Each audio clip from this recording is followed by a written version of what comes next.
Sigh of relief, Mavericks fans. I am Harrison Graham. You are watching day one of our NBA free agency coverage. Kyrie Irving is staying with the Mavericks 3 years, $126 million, which lines him up with Luka Doncic, who has 3 years left in his deal before a potential opt-out. So they're on the same timeline, $42 million per year. We're going to break down this signing, and then toward the end of this cut, maybe break down what they could do next in free agency. I'll bring in producer Jeff Cooperstein here. Coop, you can breathe a sigh of relief. I know you were freaking out. I wasn't as much because I just had the logical mindset, which I'll explain in a second. But give me your initial analysis and thoughts on him staying with Dallas for 3 years and $126 million. Yeah, obviously the Mavericks accomplished their main goal in NBA free agency, and that was to bring Kyrie Irving back to Dallas. 3 years, $126 million. What's that, $42 million a year? Yep. So I think that's a good average annual value. And look, the Mavs needed to bring Kyrie back because if they didn't, there were no other alternatives there on the market for them. And on the other hand, there were no other realistic alternatives for Kyrie Irving either. So I'm happy with the deal. I think it's a good deal for both sides. It's a 3-year deal. It lines up with Luka Doncic's timeline as well. He has 3 years plus a player option, remaining on his contract. So those guys could theoretically become free agents at the same time. I think it's a good deal all around for both parties, and the Mavs got their guy. Yeah, and look, like small sample size, but Irving played well in 20 games with the Mavericks last year, averaged 27 and 6. Obviously, that didn't translate to winning. He missed some time. Luka missed some time. I think both parties were willing to bypass that and look ahead. And now you've got your backcourt, obviously, Luka and Kyrie, which on the surface, that's one of the best backcourts in the NBA. There's some defensive question marks there, which, again, toward the end of this cut, we'll explore how they can bolster that. But once you made that trade, Coop, you had to commit to bringing him back, unless it was a disaster after the trade, which it was not. So mission acquired. Now you go to the next thing. Yeah, and look, that was Mavs GM Nico Harrison basically right after the trade deadline says, we're going to do everything in our power to keep Kyrie Irving here in Dallas. And he did just that. So credit to Nico Harrison, credit to Mark Cuban and the Mavericks front office for being able to keep Kyrie Irving. And like you said, I think this still is one of the best backcourts in the NBA. I think it's the most talented backcourt in the NBA, bar none. So, I mean, it's a good day for the Dallas Mavericks, and this is the first time in Mavericks history that they have gotten a top free agent. Even though it's their own, it's the first time ever that they've gotten a top 5 free agent on the market. Yeah, they lost Jalen Brunson last year, as we all know. Grade the signing A, B, C, D, or F. This will be the pinned comment on this video. Let us know how you feel about Kyrie returning for 3 years and $126 million.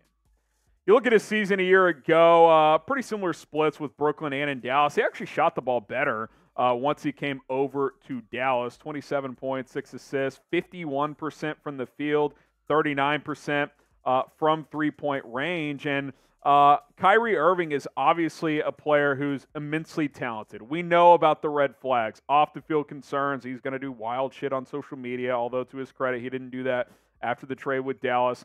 We know that he's had injury problems. He hasn't been the most reliable, but when he's on the floor, this is still a top 10 talent in this league. One of the best scorers. He can finish with the best of them despite only being 6'2". He's a good three-point shooter. He can facilitate. He can play on-ball, off-ball. I think that's the next step here, Coop, is how do him and Luka Doncic maximize their time together? And I'll take it a step further. How does Jason Kidd stagger each of their minutes with the second unit? Because I think that's an area Kidd really needs to evolve, is how to handle rotations. I think that was a big shortcoming of his last season. Yeah, that's definitely an area Jason Kidd's going to have to figure out, and whoever the assistant coach that he hires to be that offensive guy will also have an input in that. But you got to figure out how to keep one of those guys on the court for 48 minutes. I mean, if you have at least one on the court, you have a chance to win every single game. And a thing that I loved about Kyrie last year as well, he's one of the best fourth quarter players in the NBA. Great closer. Him and Luka both were in the top 5 in clutch points per game, which is in the last 5 minutes if your team is up or down 5 points.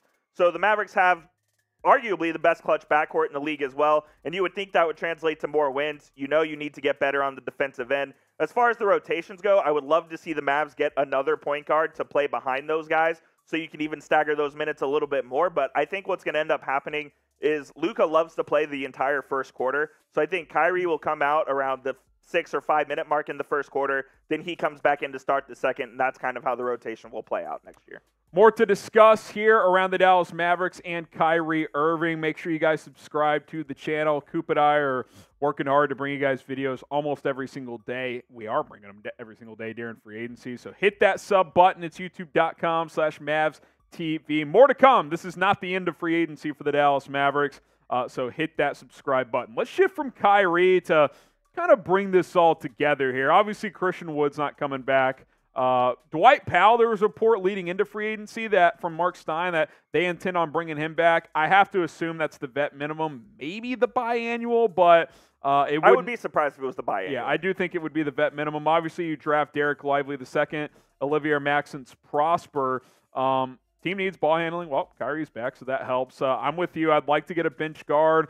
Could you get a guy like Dennis Schroeder potentially? I know re-signing with the Lakers has been heavily rumored for them.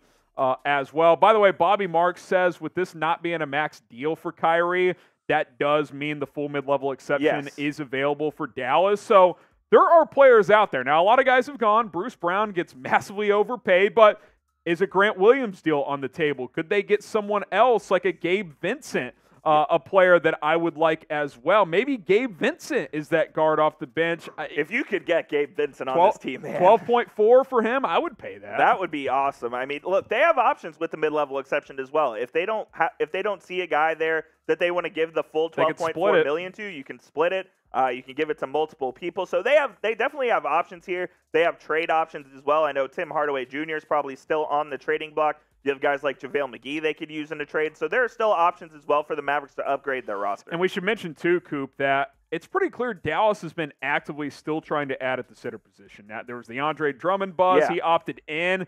Could he still be acquired from Chicago in some minor trade? Maybe, maybe not. Does the DeAndre Ayton trade get revisited? I don't think the Mavs are necessarily done at that center spot. So keep an eye on that as we move forward as well, as the Dallas Mavericks have accomplished goal number one with Kyrie Irving, but still a lot to be done in free agency. Let us know in the comments, who do you guys want the Mavs to sign next? And Coop, I've thrown a few names out there. If there's one dream player out there that you could get on this roster, free agency, trade, whatever, who is that player as the audience gets their name in the comments? I think I'm all in on Grant Williams with the mid-level exception. I mean, I think he's a perfect fit. The Mavs need another 4 alongside Maxi Kleber to play those minutes. You can't have Maxi Kleber playing 35 minutes a game in clutch situations like you did last year and the year before. So I would love a guy like Grant Williams at the 4 spot.